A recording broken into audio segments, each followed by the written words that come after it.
வாக்கு மனிதரானார், அவர் நம்மிடையே குடிகொண்டார்.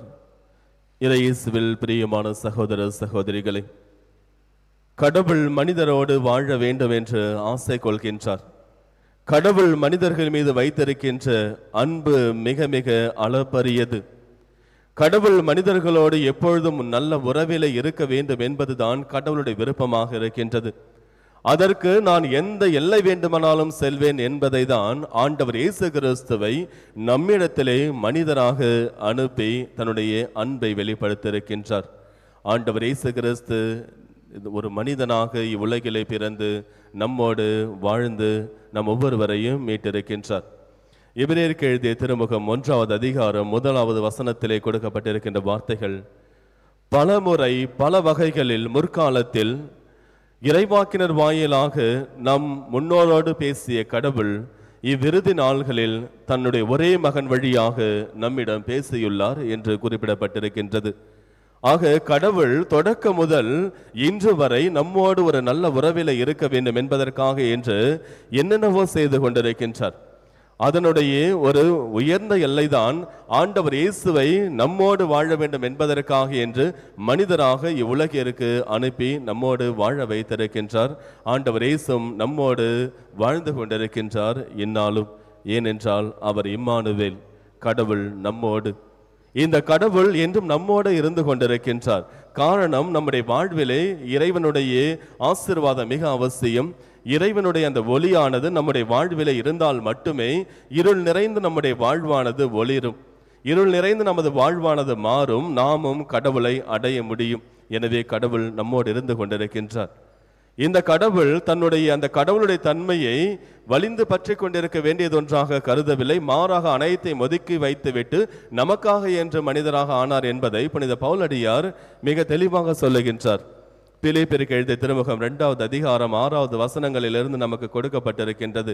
கடவுள் வடிவில் விளங்கிய அவர் அந்த நிலையை வலிந்து பற்றி கொண்டிருக்க வேண்டியதொன்றாக கருதவில்லை. மாறாக அவர் அடிமையின் வடிவை ஏற்று மனிதருக்கு ஒப்பானார். மனித உருவில் தோன்றி சாவை ஏற்கும் அளவுக்கு, அதுவும் சிலுவை சாவையை ஏற்கும் அளவுக்கு தன்னையே தாழ்த்தி கீழ்ப்படிந்து ஏற்றுக்கொண்டார் என்று நமக்கு விவிலியம் கூறுகின்றது. ஆக ஆண்டவர் இயேசு கிறிஸ்து கடவுள் நம்மோடு வாழ வேண்டும் என்பதற்காக என்று அந்த கடவுளுடைய நிலையையே அவர் ஒதுக்கி வைத்துவிட்டு மனிதனுக்கான நம்முடைய நிலையை அவர் ஏற்றுக்கொண்டு நம்முடைய அவலத்தையும் நம்முடைய சோகங்களையும் துன்பங்களையும் போக்கி நம்முடைய பாவங்களையும் போக்கி நம்மை மீட்க வேண்டும் என்பதற்காக என்று அவர் அந்த நிலையை ஒதுக்கி வைத்துவிட்டு நம்முடைய நிலையை எடுத்து நம்மோடு ஒரு சாதாரண மனிதனாக இங்கே வாழ்ந்து இறந்து நம்மை மீட்டிருக்கின்றார். நமது கடவுள் ஆண்டவர் இயேசு கிறிஸ்து உயிர்ப்பின் வழி 1951ஆம் ஆண்டு பிளாக் லைக் மீ என்ற ஒரு நூலை ஜான் ஹாவர்ட் என்பவர் எழுதி வெளியிட்டிருந்தார். அதிலே தன்னுடைய வாழ்வில் நடந்த அனுபவங்களை எல்லாம் அவர் எழுதி வைத்திருந்தார். அந்த காலத்திலே அமெரிக்காவிலே வெள்ளை இனத்தவர்களுக்கும் கருப்பினத்தவர்களுக்கும் எப்பொழுதும் பிரச்சனை இருந்து கொண்டே இருந்தது.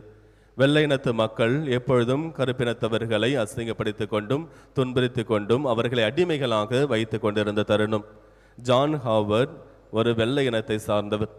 இவர் அந்த மக்களுடைய துன்பங்களை போக்க வேண்டும், அவர்களுடைய அடிமைத்தனத்தை போக்க வேண்டும், அவர்களுக்கு இவர் ஒரு ஆறுதலாக இருக்க வேண்டும், உதவி செய்ய வேண்டும் என்று எண்ணுகின்ற ஜான் ஹாவர்ட் அந்த கருப்பினத்து மக்களிடத்திலே சென்று பணி செய்ய செல்லுகிறார்.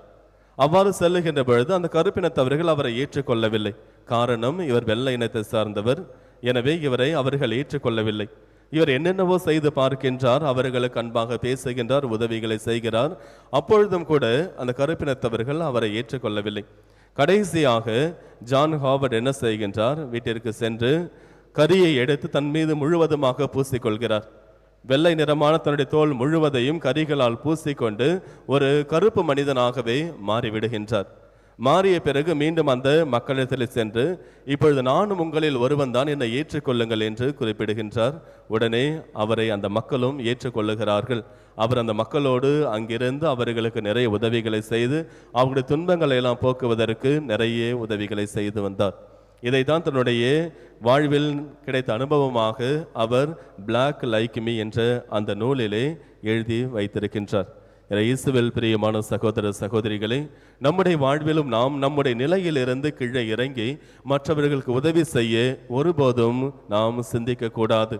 நாம் மற்றவர்களுக்கு உதவி செய்ய வேண்டும் என்றால் நாம் அந்த நம்முடைய நிலையை விட்டு நாம் இறங்கி சென்றாக வேண்டிய சூழ்நிலை இருக்கின்றது என்றால் நாம் இறங்கி செல்ல தயங்கவே கூடாது என்பதை ஆண்டவர் இயேசு கிறிஸ்து நம்ம ஒவ்வொருவருக்கும் கற்பித்திருக்கின்றார்.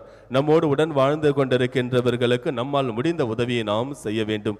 நம்மால் முடிந்த அளவிற்கு அவர்களுடைய வாழ்வில் இருக்கின்ற துன்பங்களையும் துயரங்களையும் நாம் போக்க நம்மால் முடிந்த உதவிகளை செய்ய வேண்டும். ஏனென்றால் கடவுள் அவருடைய நிலையை விட்டுவிட்டு நம்முடைய நிலையை அவர் ஏற்றுக்கொண்டு நம் ஒவ்வொருவரையும் மீட்டிருக்கின்றார்.